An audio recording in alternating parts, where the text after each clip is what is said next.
तो दोस्तों एक बार फिर स्वागत है आपका हमारे चैनल पर। मेरा नाम है वरुण और हम बात कर रहे हैं इंजीनियरिंग की। बिल्कुल, और आप भी अगर चाह रहे हैं इंजीनियर बनना या फिर करियर बनाना इंजीनियरिंग में, तो सबसे पहले तो दोस्तों में भी शेयर कर दीजिएगा ताकि उनका भी भला हो भाई, साथ साथ आप भी और दोस्त भी बने इंजीनियर तो बेहतर है। और चैनल सब्सक्राइब कर लेना है, क्यों? क्योंकि यहाँ सारी जानकारी मिलेगी आपको इंजीनियरिंग से रिलेटेड, कॉलेजेस हो, कोर्सेज हो या करियर से जुड़ी कोई भी जानकारी।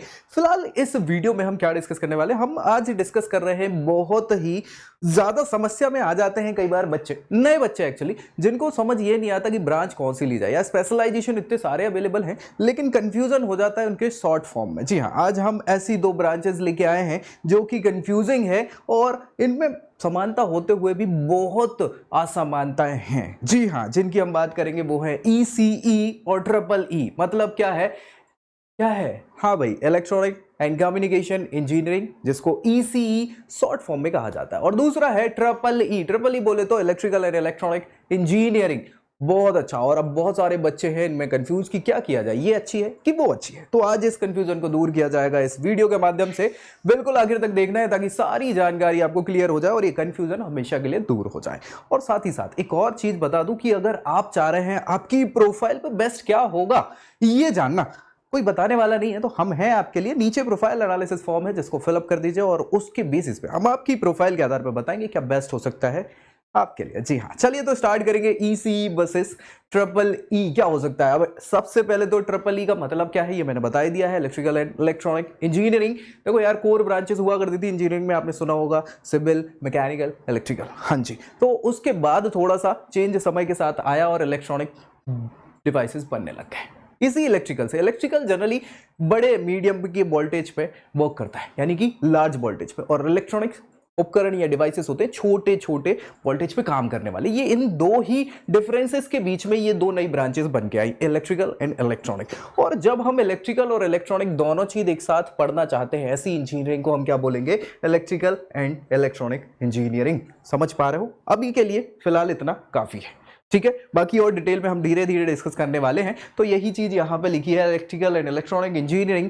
यही चीज है जो केवल डील्स करती है किससे? इलेक्ट्रिकल और इलेक्ट्रॉनिक दोनों उपकरणों से या दोनों वोल्टेजेस पर वर्क करती है। लेकिन यहां पे हम कुछ नया नहीं बना रहे, ठीक। वहीं अगर ईसीई की बात कर ले, इलेक्ट्रॉनिक एंड कम्युनिकेशन इंजीनियरिंग की, तो यहां हम वर्क तो कर रहे हैं इलेक्ट्रॉनिक डिवाइसेस पे जो कि छोटे वोल्टेज पे वर्क करते हैं, लेकिन यहां कम्युनिकेशन पे ज्यादा फोकस किया जाता है, यानी टेली कम्युनिकेशन, दूर दराज की चीजें कम्युनिकेशन। समझ पा रहे हैं? फोन हो गया, रडार हो गया, या बाकी की सैटेलाइट वगैरह, ये सारी की सारी कम्युनिकेशन इक्विपमेंट पे हम ज्यादा वर्क करते हैं। तो इन दोनों में बस केवल इतना ही डिफरेंस है इन चीजों को लेके। लेकिन ये निकल के कैसे आई, क्या हुआ, ये चीज और धीरे धीरे समझना। अब आपकी अगर इच्छा है कि हमें क्या करना है, हमें छोटे छोटे ट्रांजिस्टर हो गया, डायोड हो गया, या फिर सेमीकंडक्टर हो गया, इनसे ही वर्क करना है, तो आप ट्रिपल ई ले सकते हो।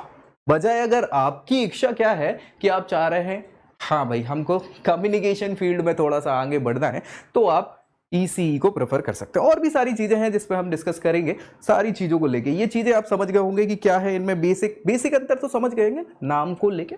बाकी अगर हम ओवरव्यू के बाद यहाँ चीजों की बात करें, यहाँ क्या क्या स्किल्स लगने वाली हैं आपको ईसीई में, अगर हम देखें, ईसीई समझ पा रहे, इलेक्ट्रॉनिक एंड कम्युनिकेशन इंजीनियरिंग, इसमें आपको शुरुआती तौर पे या तो ये स्किल आप में हो तो अच्छी बात है, नहीं तो कोर्स के खत्म होते होते ये स्किल्स आप में डेवलप हो जाएगी। कैसे? जैसे कि यहाँ पे मैथमेटिकल स्किल। क्यों? क्योंकि यहाँ आपको कम्युनिकेशन देखना, कम्युनिकेशन में दिखता कुछ नहीं है, बस आपको क्या करना है, मेजर करना है चीजों को, ऐसा अज्यूम करना है, और उसके लिए मैथमेटिकल स्किल इंपॉर्टेंट हो जाती है। इसके अलावा आईटी स्किल ऑब्वियसली बात है, जरूरी है ही। टाइम मैनेजमेंट तो इसलिए क्योंकि फोकस ही उस टाइम पे किया जाता है, वहां पे मल्टीप्लेक्सिंग चलती है, टाइम डिवीजन मल्टीप्लेक्सिंग एक कॉन्सेप्ट रहता है, आप जब पढ़ेंगे तो समझ में आएगी। इंटरपर्सनल स्किल तो अच्छी चीज है ही, कम्युनिकेशन भी बहुत ज्यादा जरूरी, हालांकि केवल इसी में नहीं, ये हर एक ब्रांच में या स्पेशलाइजेशन में जरूरी है कम्युनिकेशन और स्ट्रॉन्ग एप्टीट्यूड। जी हाँ, ये सारी तमाम ऐसी स्किल है जो आपकी या तो होंगी तो बहुत अच्छी बात है, नहीं तो बन जाएंगी अगर एक सक्सेसफुल ईसीई बनना, इंजीनियर बनना आप चाह रहे हैं तो। वहीं अगर हम ट्रिपल ई की बात कर ले, तो यहां चूंकि हमें बेसिक छोटे और बड़े दोनों वोल्टेजेस पे वर्क करना और अच्छे से वर्क करना है, इसलिए रिसर्च की जरूरत है, आपकी एनालिटिकल स्किल होना जरूरी है और साथ ही साथ मैथमेटिकल स्किल भी इंपॉर्टेंट हो जाती है। तो ये सारी चीजें आपको ट्रिपल ई यानी इलेक्ट्रिकल एंड इलेक्ट्रॉनिक इंजीनियर बनने में जरूरी है। अब यहाँ एलिजिबिलिटी की बात कर लें तो देखो दोनों में बहुत खास एलिजिबिलिटी का अंतर नहीं है, दोनों के लिए आपको 12th पास होना जरूरी है, पीसीएम अनिवार्य है और 50% का क्राइटेरिया होता है। याद रखिएगा अगर आप किसी रिजर्व कैटेगरी से बिलोंग करते हैं तो 5% का रिलैक्सेशन मिल जाता है। दूसरी एक चीज और बता दूं, ये बेसिक क्राइटेरिया है, अलग अलग यूनिवर्सिटीज, कॉलेजेस और अलग अलग इंस्टीट्यूशंस इसको घटा बढ़ा सकते हैं अपनी अपनी रिक्वायरमेंट के आधार पे। यानी ये जरूरी नहीं कि मैंने बोल दिया कि 50% ही जरूरी है, तो हाँ बहुत सारे इंस्टीट्यूशन के लिए वो जरूरी है, लेकिन कुछ कुछ इंस्टीट्यूशन 60-70 पर भी पहुंच जाते हैं, इसलिए अच्छे मार्क्स आप लेके रखें 12th में तो आपके लिए बेहतर होगा।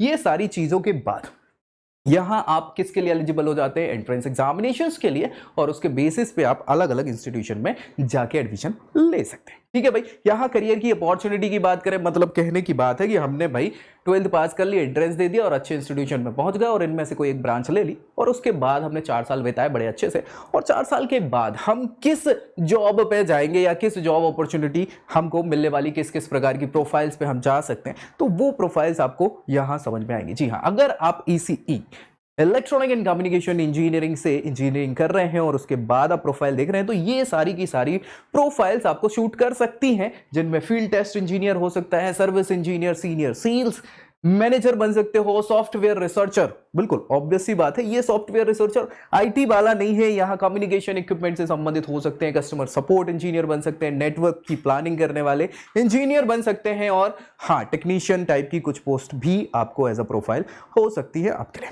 वही अगर ट्रिपल ई में आप जा रहे हैं इलेक्ट्रिकल एंड इलेक्ट्रॉनिक इंजीनियरिंग में, तो आप electronic engineer, direct electronic engineer बन सकते हैं, बिल्कुल IT consultant, network engineer, system engineer, electrical engineer, और ये सारी पोस्ट आपके लिए अवेलेबल हैं या प्रोफाइल्स हैं जो आप 4 साल के बाद इंजीनियर बनने के बाद इन पोस्ट पे हायर हो सकते हैं। तो ये सारी चीजें आपकी ईसी और ट्रिपल ई की हो गई आपके पास। इसके बाद अगर डिफरेंसेस की बात कर ले तो मेन डिफरेंस क्या हो सकता है, जैसा मैं शुरू में ही बता चुका हूं कि एक इलेक्ट्रिकल इंजीनियर, इलेक्ट्रिक यानी कि समझ पा रहे हैं ना, विद्युत की हम बात कर रहे हैं और करंट की हम बात कर रहे हैं, तो करंट छोटा बड़ा दोनों हो सकते हैं। आज के समय में हम हाँ केवल अपने इक्विपमेंट्स, लाइट वगैरह जो घर की हैं वो बड़ी लाइन, ट्रांसमिशन लाइन पे ज़्यादा फोकस नहीं करते, हमारे यहाँ बस लाइट आ रही है वो पर्याप्त है।